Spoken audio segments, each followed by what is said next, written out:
안녕하십니까. 환경기능사를 강의하는 전화택입니다. 이번 시간에는 여러분들과 2013년 2회 환경기능사 최근 관련도 문제 풀이를 하도록 하겠습니다. 자, 문제 1번. 과잉공기 M을 크게 하였을 때 연소 특성으로 옳지 않은 것은? 자, 여러분들 여기서 과잉공기 B라는 M을 크게 했다는 소리는 완전 연소에 가깝다는 소리죠. 그래서 여러분들 시험에서는 과잉공기 계수 M을 1보다 크게 했을 때 또는 1보다 작게 했을 때 두 가지 경우로 나와요. 그러면 1보다 작게 했을 때는 불완전연소시. 그래서 여러분들이 완전연소시에 가까운 상태와 공기비가 1보다 작은 불완전연소시의 상태를 비교하는 문제가 많이 나옵니다. 시험에 자주 나오죠. 자, 답은 연소가스 중에 CO의 농도가 높아져서 산업공해의 원인이 된다고 그랬어요. 그래서 가번 같은 경우에서는 공기비가 1보다 작을 때 나타나는 특징입니다. 다음에 통풍력이 강해서 배기가스에 의한 열 손실이 크다. 다음에 배기가스의 온도 저하 및 SOX를 황산화물이라고 합니다. NOX를 질소산화물 등의 생성물이 증가한다. 다음에 연소실의 냉각 효과를 가져온다고 그랬어요. 따라서 가번이 정답이 되는 거죠. 그리고 문제 2번에 보시면 중력 집진 장치의 효율 향상 조건이라고 볼 수 없는 것은 중력 집진 장치에 관계되는 설명은 시험에 상당히 잘 나오죠. 효율 향상 조건입니다. 침강실 내의 처리가스 속도를 작게 해야 됩니다. 처리가스 속도를 작게 해서 체류 시간을 최대한 길게 하는 거죠. 침강실 내의 배기가스의 기류를 균일하게, 그리고 침강실의 높이는 작고 길이는 길게. 그 이유가 뭐죠? 자, 높이를 너무 높게 하게 되면 입자가 자유롭게 이동하기 때문에 충돌이 안 일어나죠. 반면에 이렇게 높이를 작게 낮추면은 입자들끼리 충돌이 일어나요. 그래서 충돌에 의해서 부착을 하게 되면 입자들이 커져서 무거워지면 가라앉는 효과. 그리고 길이를 길게 한다는 소리는 짧은 것보다는 길게 하는 게 체류 시간이 그만큼 길어지죠. 체류 시간이 길어져야지만이 처리가 잘 된다는 거예요. 자, 그리고 여기서 중요한 내용은 블로다운 효과라는 게 나와 있어요.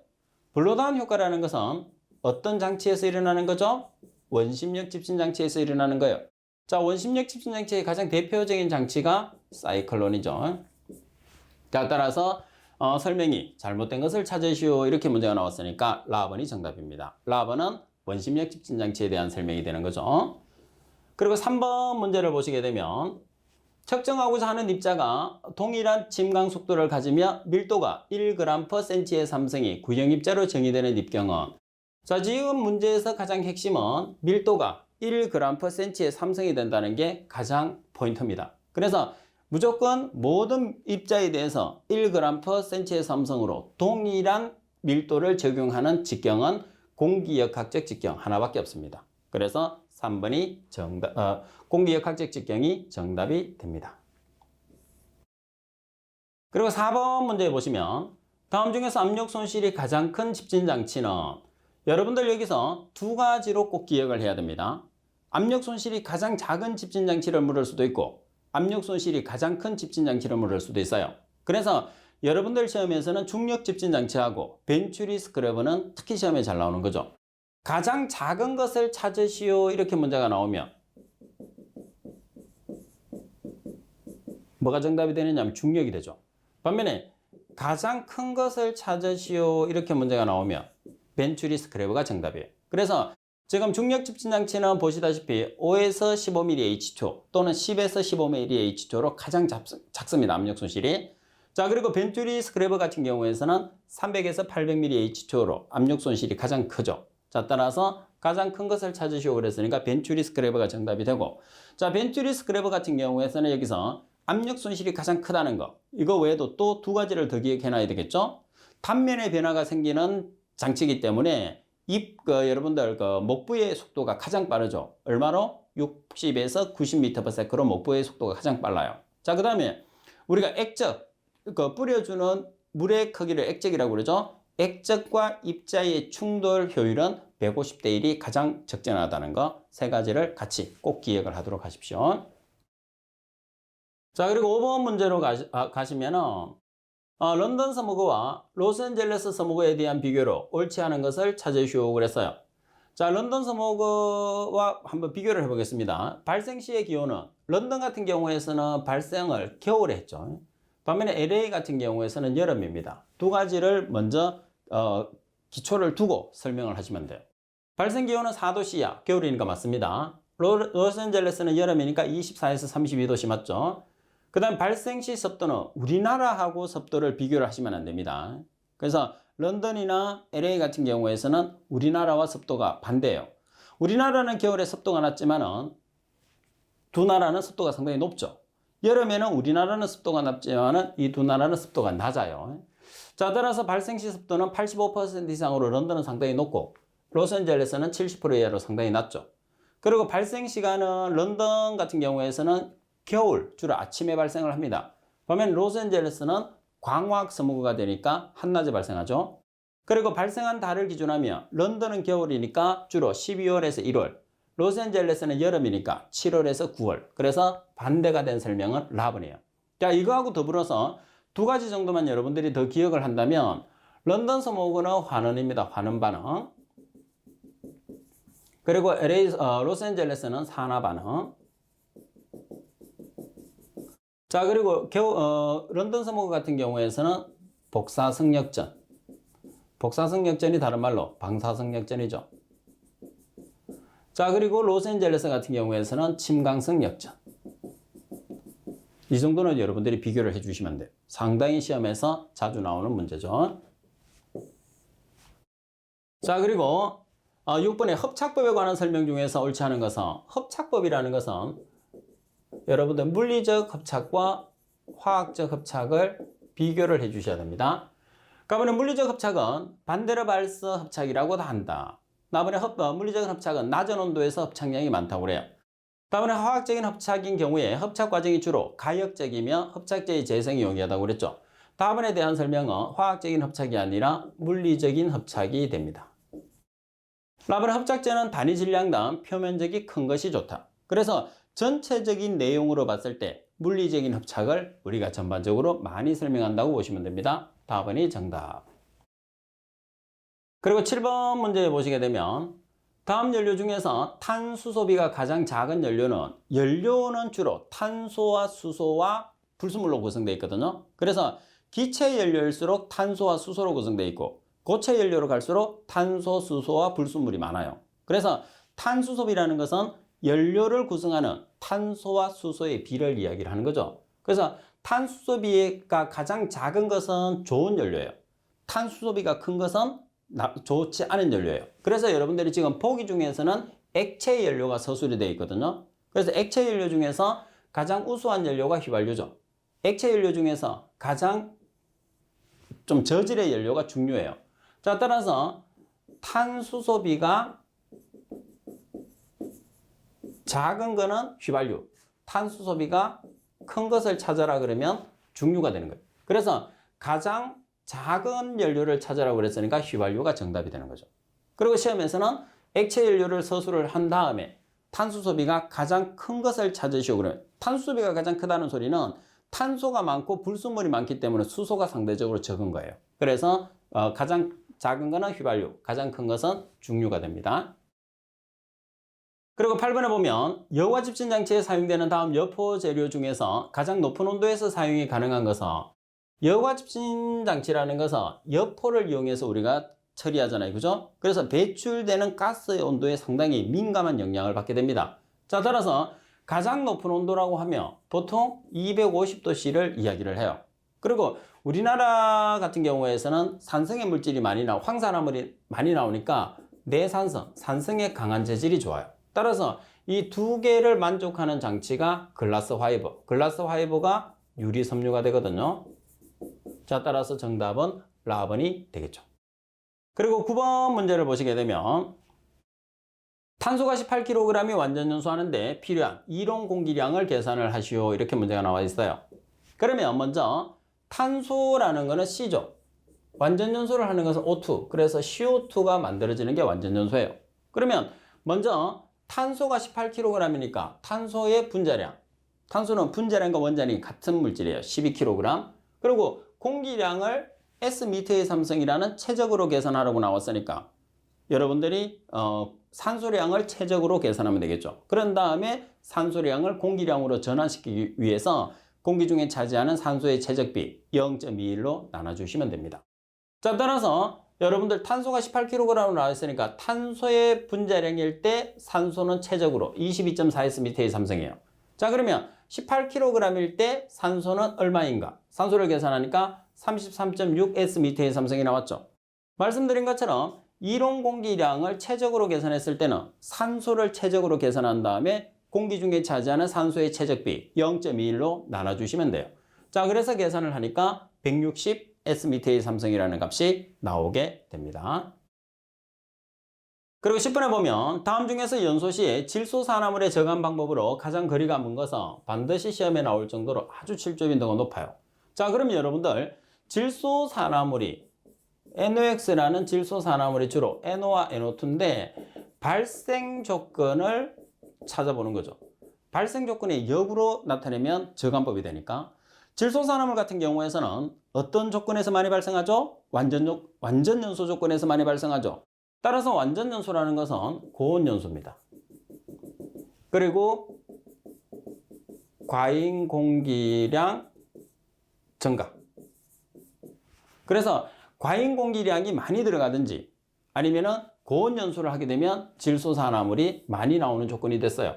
자, 따라서 반대로 나타내면 저감법이 되겠죠. 그러면 고온 연소를 시키지 말고 저온 연소를 시키면 돼요. 자, 그리고 또 저과잉 공기 연소. 자, 이 두 가지에서 질소산화물이 줄어들고, 그래서 항상 여러분들이 질소산화물의 저감법에 대한 문제가 나오면 온도적인 측면과 공급 공기량의 측면 두 가지를 가지고 비교를 하도록 하십시오. 자, 따라서 답을 찾아보도록 하겠습니다.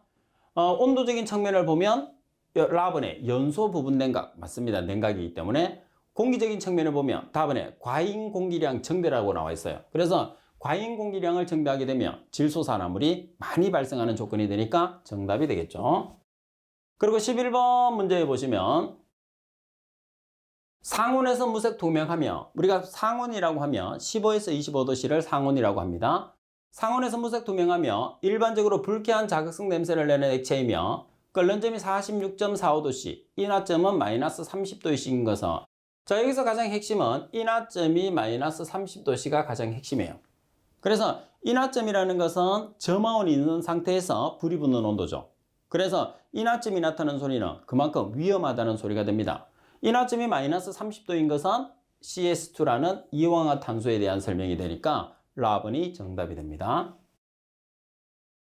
그리고 12번 문제에 보시면 흡수법을 사용해서 오염물질을 제거하고자 한다. 헨리 법칙에 잘 적용되는 물질과 가장 거리가 먼 것은, 여러분들 헨리 법칙에 잘 적용되는 물질이라는 것은 어떤 물질이 되나요? 난용성 물질이 되는 거죠.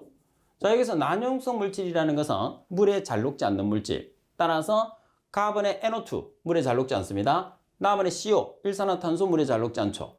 다음에 SO2 이황화가스, 다시 말해서 아황산 가스죠. 물에 잘 녹습니다. 다음에 NO 일산화질소 물에 잘 녹지 않죠.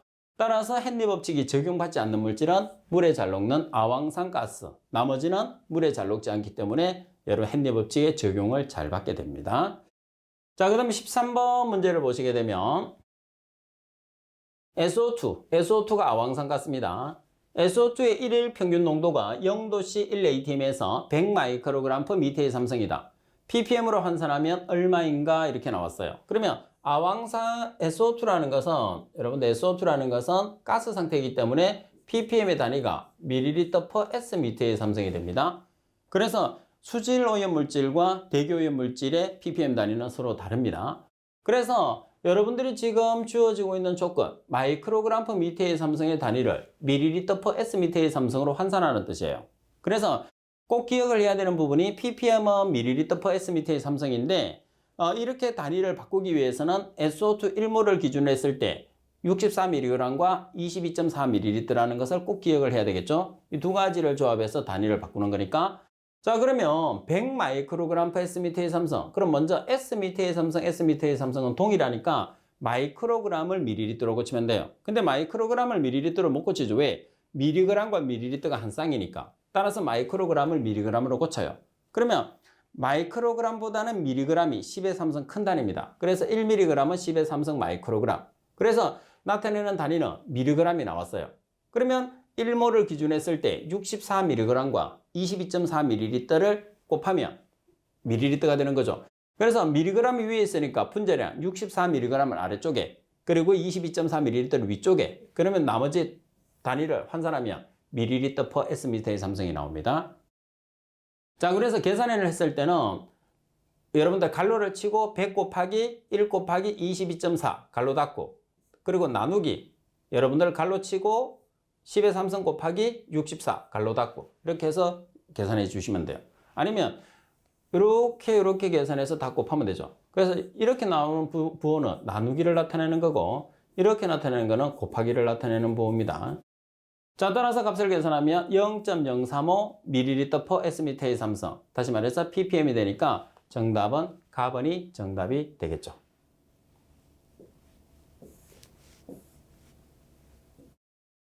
14번에 보면 대교용 공정시험 기준상 굴뚝 배출가스 중에 질소산화물을 분석하는 데 사용되는 방법은 질소산화물이라는 것은 NOx죠. 그래서 NOx를 분석하는 방법은 두 가지가 있습니다. 어떤 방법이 있느냐면 가번에 페놀디설폰산법이라는 게 있고 그리고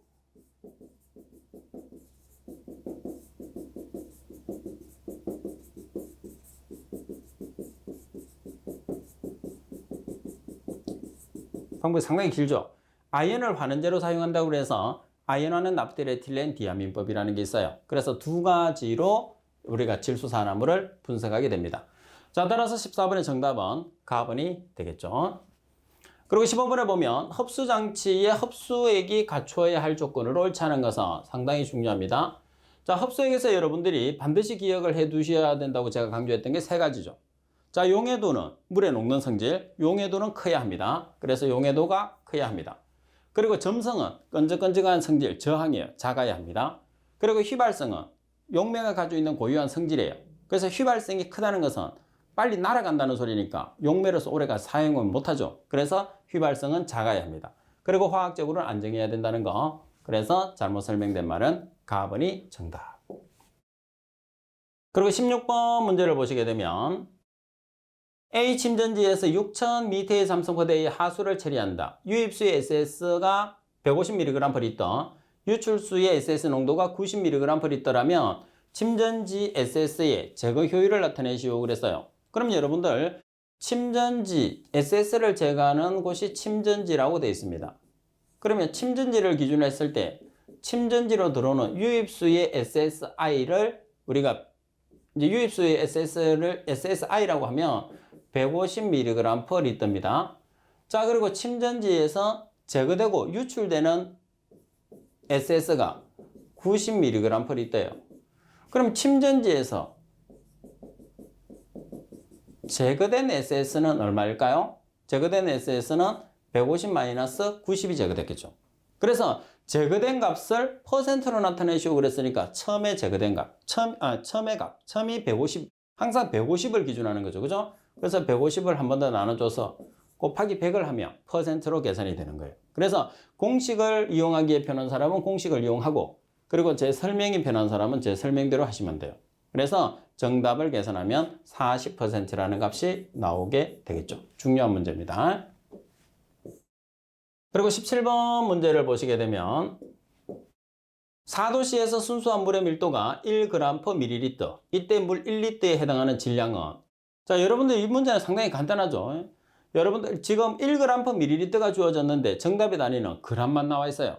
그러면 ml를 1리터를 이용해서 제거하라는 소리입니다. 그래서 1g/ml에서 1리터를 곱하게 되면 단위가 안 맞죠. 그래서 리터와 밀리리터를 환산하기 위해서 1리터는 10의 3성 밀리리터. 그래서 리터 없어지고 밀리리터 없어지면 1 곱하기 10의 3성. 다시 말해서 1000g만 값이 나오게 되겠죠. 그래서 정답은 라번입니다. 이런 문제는 그냥 여러분들한테 서비스로 주는 문제예요. 그리고 18번 명반을 우리가 알루미라고 부르는데 황산 알루미늄을 이야기합니다. 폐수에 첨가해서 응집 처리를 할 때 투입조에 약품 주입 후에 응집조에서 완속 교반을 행하는 이유는 자, 여러분들 먼저 우리가 응집을 했을 때 자르 테스트에 대한 설명을 좀 먼저 순서를 보겠습니다. 순서가 상당히 중요하니까. 자, 순서를 보면 먼저 응집제를 주입을 해요. 응집제를 주입을 하게 되면 이 응집제를 하수나 폐수에 녹이기 위해서 어떤 교반을 하죠? 급속 교반을 하죠.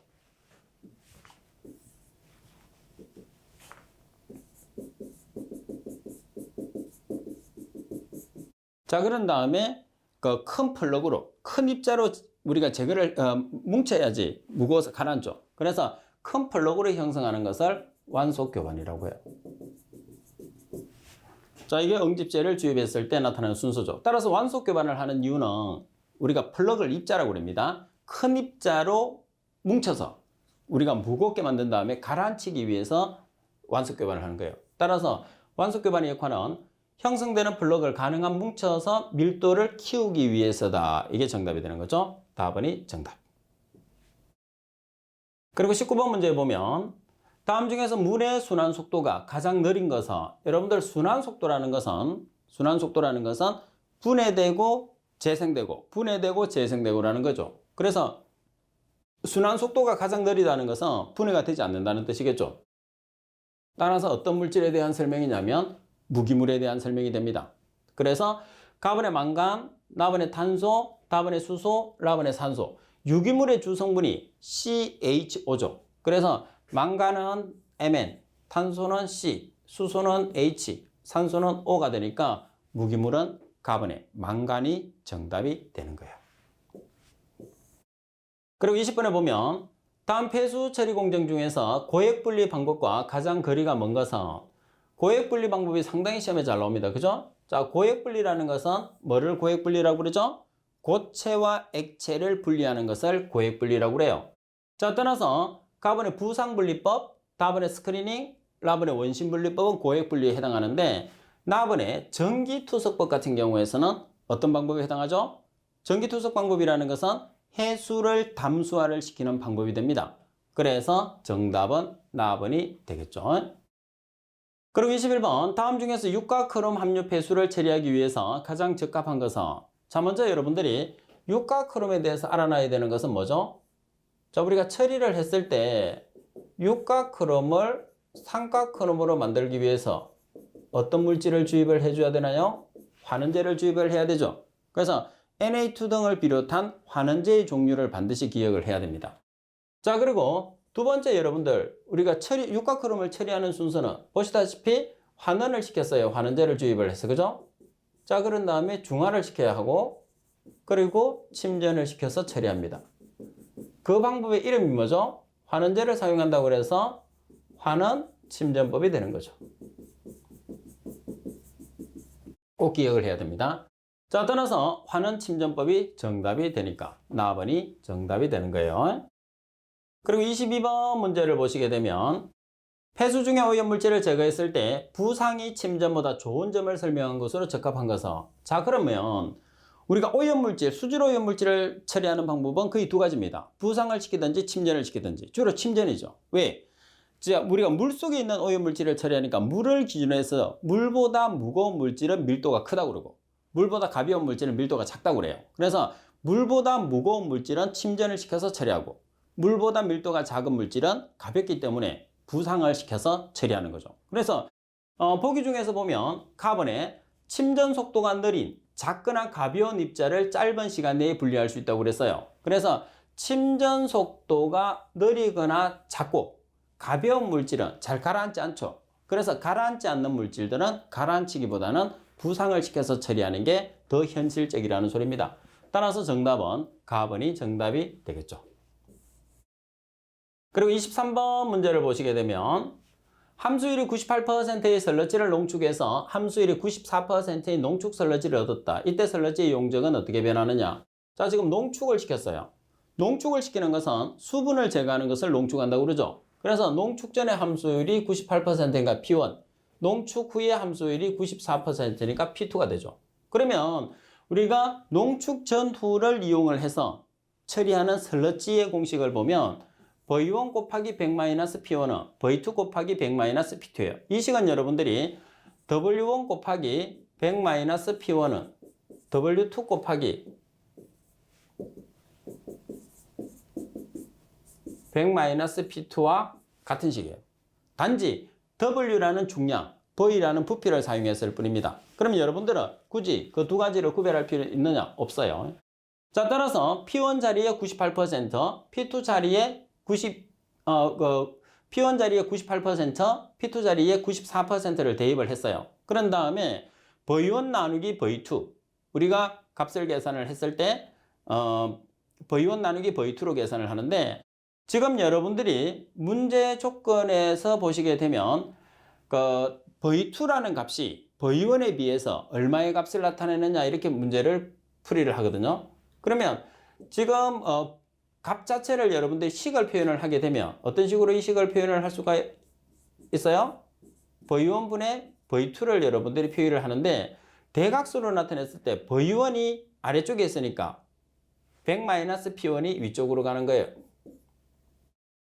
그 다음 V2가 위에 있으니까 100-P2가 아래쪽에 오는 겁니다. 그러면 식을 한번 나타내 보겠습니다. 그러면 100-P2가 지금 얼마예요? P2가 94.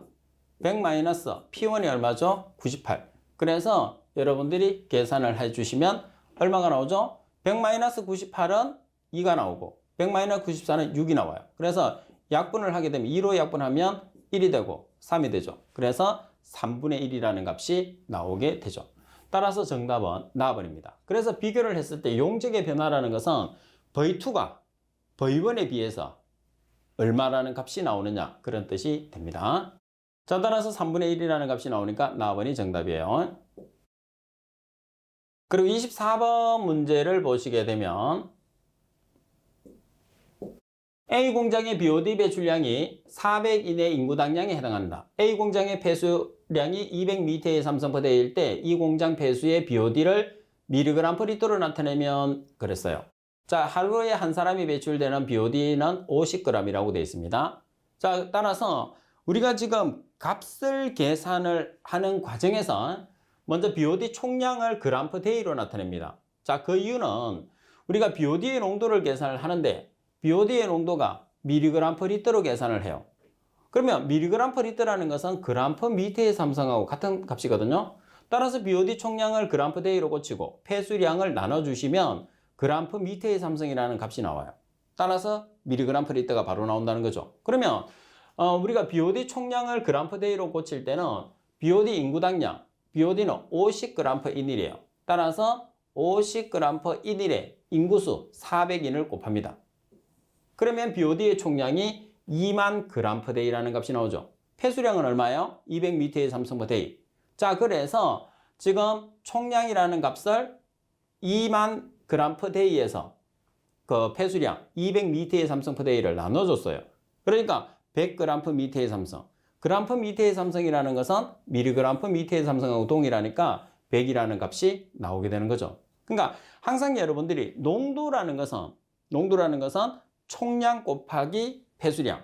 왜? 우리가 앞에서 여러분들 총량을 계산했을 때는 농도 곱하기 폐수량으로 계산을 했거든요.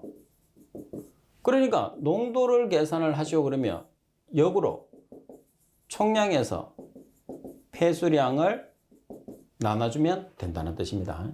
자, 따라서 값을 계산하면 100mg/L가 나왔으니까 가번이 정답이 되겠죠. 자, 그리고 25번 문제를 보시게 되면 BOD가 400mg/L, 유량이 3000m의 삼성포대인 배수를 MLSS가 3000mg/L인 포기조에서 체류 시간을 8시간으로 운전하고자 한다.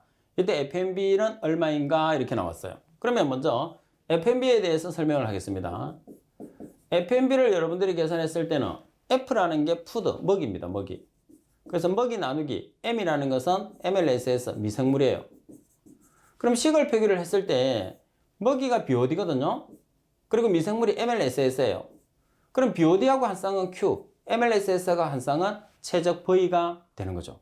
그런데 지금 문제 조건에서 체류 시간이 8시간으로 나와 있어요. 그래서 체류 시간이 8시간으로 나와 있으니까 T라는 값을 나타냈을 때 설명에 있는 것처럼 T는 최적 V 나누기 Q거든요. 그런데 지금 조건 자체 내에서 V 나누기 Q가 아니고 Q 나누기 V가 나와 있는 거예요. 그럼 역수를 취해 주는 거죠. 그래서 이 식 자체가 어떻게 바뀌느냐 하면 BOD 나누기 MLSS 곱하기 T분의 1이 되는 거예요. 그래서 여러분들이 값을 대입을 할 때 T라는 것은 대입을 넣어야 되니까 조심을 해야 돼요. 자, 그럼 먼저 BOD. BOD가 400mg/L, MLSS는 3000mg/L. 그래서 그대로 제가 한번 대입을, 여기 대입이 되어 있으니까 보겠습니다. FMB가 BOD가 400mg/L, 그리고 미생물이 3000mg/L예요. 자, 그리고 체류 시간이 8시간이니까 대의로 고치기 위해서 T 자리에 8 나누기 24를 나누면 대의가 되는 거죠. 그래서 0.4 per day라는 값이 나오게 되는 거예요. 따라서 나번이 정답이 되는 거죠. 그리고 26번 문제를 보시게 되면 액체 염소의 주입으로 생성된 유리염소, 결합 잔류염소의 살균력의 크기를 바르게 나열된 것은 여러분들이 염소 살균을 합니다. 염소 살균이라는 것은 Cl2를 물에 넣는 거예요. 그러면 pH를 낮게 유지를 하게 되면 HOCl과 뭐가 나오느냐 하면 H 플러스 그리고 Cl 마이너스가 나와요. 여기서 pH를 왜 낮게 만들었냐면 HOCl이 우리가 가장 강한 산화제거든요. 염소 소독에서는. 그래서 HOCl을 많이 만들어내는 거예요.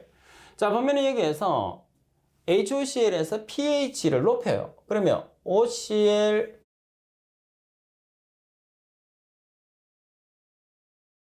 pH를 크게 하게 되면 OCl-와 H+가 생깁니다.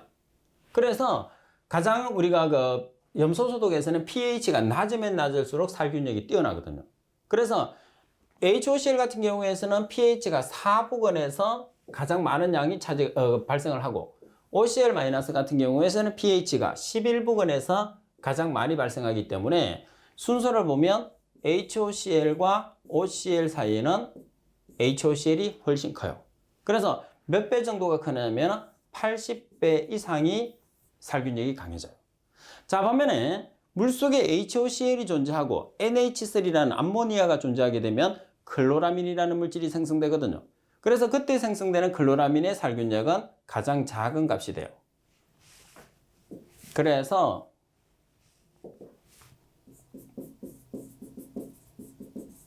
염소 살균을 했을 때 발생되는 살균제에 따라서 살균력의 순서를 비교해 보면 HOCl이 살균력이 가장 크고 그리고 OCl- 가장 작은 게 클로라민 순서라는 걸 알고 계시면 됩니다. 자, 따라서 정답은 답은이 정답이 되겠죠. 그리고 27번 문제를 보시면 위플이 구별한 하천의 자정 단계 중에서 용존산소의 농도가 아주 낮거나 때로는 거의 없어서 부패 상태에 도달하는 지대는, 그래서 이 문제를 풀었을 때 가장 핵심은 부패 상태입니다. 자, 부패 상태라는 것은 어떤 상태를 뜻하는 거죠? 혐기성 상태를 뜻해요. 자, 따라서 이 부패 상태, 혐기성 상태에서 발생하는 물질은 NH4+, 암모늄 이온이죠. 그래서 암모늄 이온은 암모니아성 질소와 동일하다는 뜻이에요. 그래서 정답을 먼저 찾겠습니다. 활발한 분해지대. 혐기성은 혐기성 상태는 활발한 분해지대 하나밖에 없어요. 나머지는 전부 다 호기성입니다. 자, 반면에 여러분들 분해지대에서는 가장 큰 특징이 곰팡이가 주로 이룬다는 거죠. 그 다음에 회복지대에서는 이제 서서히 산소가 증가하기 시작하는 상태인데 질소 화합물 중에서 NO2와 NO3N이 발생한다는 거예요. 그 다음에 정수지대에서는 분해가 완전히 끝났죠. 그래서 BOD는 작고 산소의 농도는 높은 상태가 되는데 NO3가 주로 우리가 검출이 되는, 그래서 질소 화합물 중에서 NO3가 검출이 되면 정화가 다 끝났다는 소리고 NH3가 검출되면 발생원이 근처에 있다고 여러분들이 생각해 주시면 됩니다. 자, 따라서 이 내용을 기준해서 전체적인 팁에도 설명이 있겠지만 전체적인 내용을 보고는 문제를 맞추기가 상당히 어렵습니다. 그래서 제가 지금 간단하게 줄여주는 이 부분을 여러분들이 통해서 문제를 풀면 조금 더 문제를 푸는데 여러분들이 도움이 될 거라고 생각이 돼요. 그래서 수업을 잘 듣고 그 수업을 여러분들이 자기 것으로 만들 때까지 여러분들 복습을 하는 게 가장 제가 수업 준비를 하는 중요한 방법이라고 그랬잖아요. 그죠? 그래서 오늘도 여러분들 변함없이 복습에 여러분들 전념을 할 수 있도록 부탁드릴게요. 자, 그래서 오늘 복습 열심히 하고 다음 시간에 조금 더 즐거운 마음으로 여러분들 찾아뵙도록 하겠습니다. 자, 오늘은 여기서 마치겠습니다. 수고하셨습니다.